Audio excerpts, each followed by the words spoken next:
Hey guys, I'm here inside of a one-of-a-kind welding school here in Chattanooga. It's owned partly by a woman. Meet Shonda.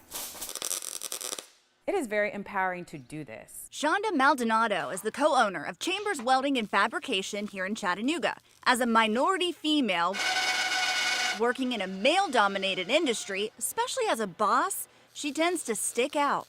The thing that I thought that was missing the most was women being in the profession. So when you look around, you see a lot of guys, but you don't see girls. She's working to change that by offering welding classes geared toward women. I want girls to say, I want to weld, and everyone be okay with it. The beginner's class makes wine bowls like this. Can I try my hand out? Yeah, I was hoping you would. Shonda shows me how it's done. This is hard. Is it easy? No. Is it fun? Yes. Brent Chambers owns the business with Shonda. He's welded for years while she's worked in human resources. She runs the marketing and administrative side while he is helping her learn the ins and outs of welding. When you pull the trigger and touch it to the metal, you create a circuit and it creates a molten pool of metal, and that's called welding. Like Shonda, Brent is passionate about the business and wants to recruit others to learn this trade. The trades don't have as many people in them. There's a shortage of people to do the trades, whether it be pipe fitting, iron working, boiler makers, and things of that nature. Shonda plans to teach her 10-year-old daughter Leia the basics of welding and show her that she too can spark new life into a traditionally male-dominated field and have some fun while doing so. It is extremely exciting to flip that hood down, for the light to go out and just to see a spark is amazing. So you were able to come here and try your hand at making something like this. Hopefully you're a little bit better than what I just was. Reporting in Chattanooga for Made in Our Hometown, I'm Kayla Strayer.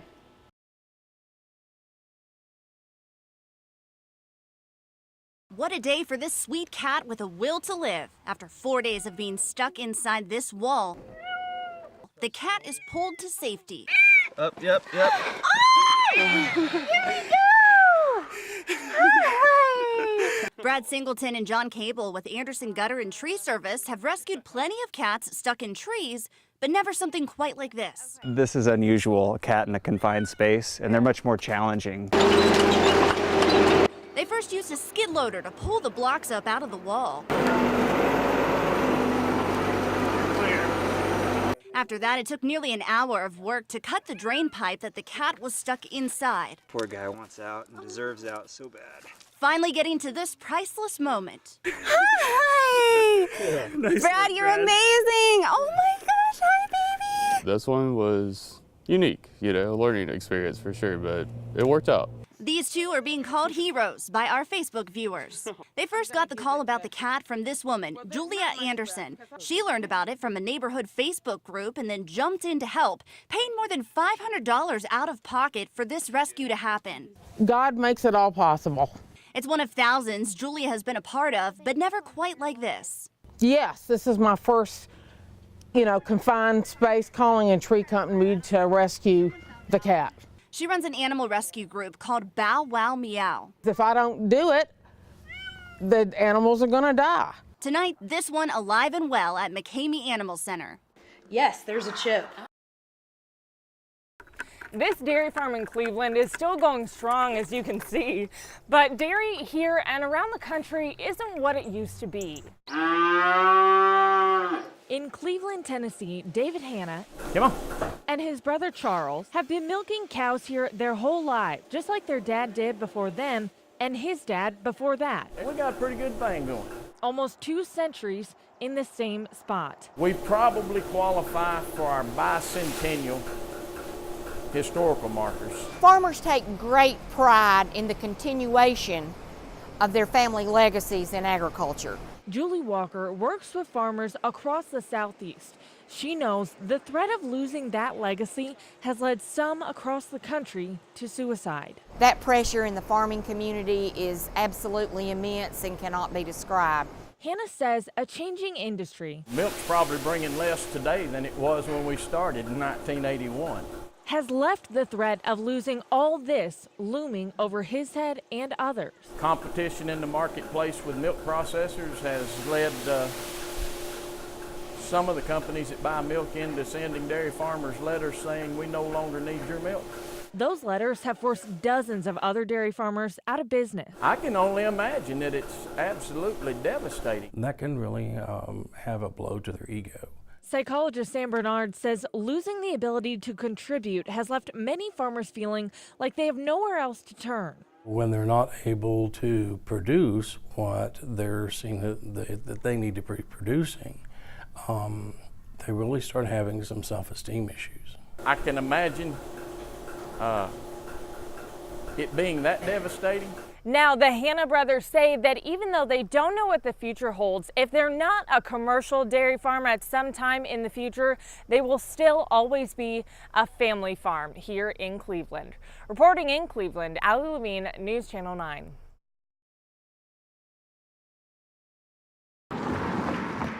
The potholes here is pretty rough. Anthony Taylor lives along Tunnel Boulevard, right in front of this pothole. It slows a lot of traffic down. He says his brother even got in a crash right here because he was slowing down to drive over this pothole and another car hit his. Pothole problems. And now, pothole solutions. The City of Chattanooga Public Works crews are patching up the pothole along Tunnel Boulevard today. We didn't have enough to fit this side on it. As you can imagine, the cold, freezing temperatures have not been good on our roads. It's all over town. It's not just one. This time of year, with the weather the way it is, we get a lot of potholes. The city tries to fix pothole reports within 3 days. Right now, they're using what's called a cold mix to patch up these holes. This will last up to a year, bringing temporary relief to drivers like Anthony. I say it helps. I mean, it'll slow down more wrecks and it'll make the roads more smooth so we can drive comfortable.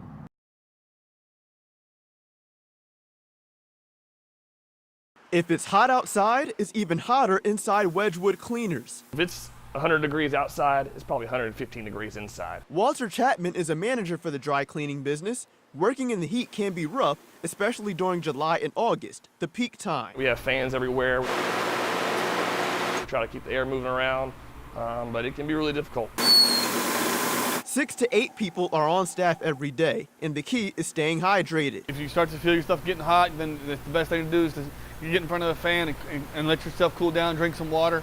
Using the dry cleaning machine to pressing and being around steam, owner Martin Chapman remembers a few years ago when a heat wave made those jobs almost unbearable. It got over 100 degrees every single day, and it was truly miserable. It was very hard on us and our employees to just come in here and deal with that every day. Other methods include wearing cold rags and chewing ice. Martin and his staff have been in the business for a while. They've adjusted to the work conditions. As long as you know how to take care of yourself and drink water and stay hydrated, then you'll be fine.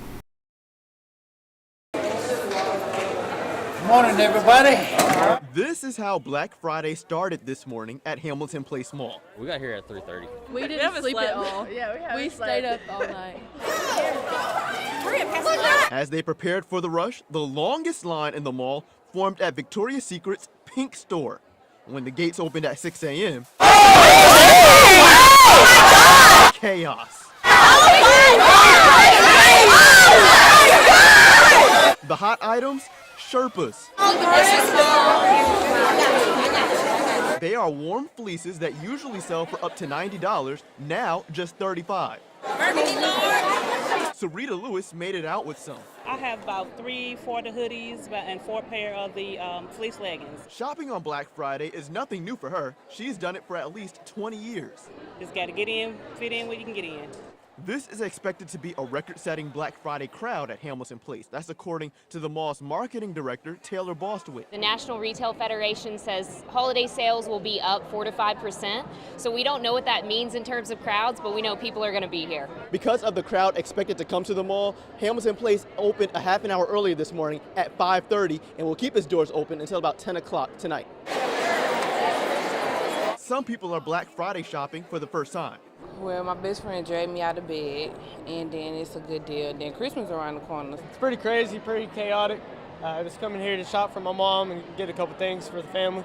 And that chaos caused by the Sherpa sale. We're told no one was hurt, including the employee who saved herself by jumping on the Sherpa shelf. Reporting inside Hamilton Place Mall, I'm Aaron Farrar, News Channel 9.